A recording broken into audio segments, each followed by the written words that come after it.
ফেরা, মানুষের ভিড়ে ঠাসা গণপরিবহন।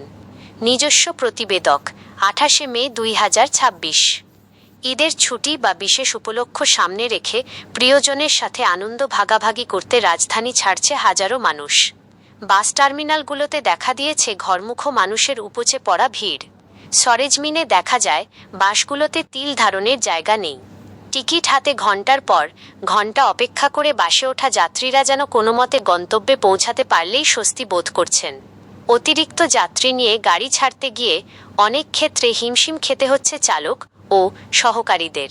যাত্রাপথে তীব্র গরম ও যানজটের ভোগান্তি থাকলেও নারীর টানে বাড়ি ফেরার অদম্য ইচ্ছার কাছে হার মানছে সব কষ্ট।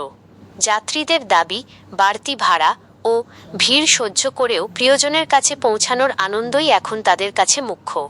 এদিকে যাত্রীদের নিরাপত্তা ও নির্বিঘ্ন যাতায়াত নিশ্চিত করতে প্রশাসনের পক্ষ থেকে বিশেষ নজরদারি বাড়ানো হয়েছে।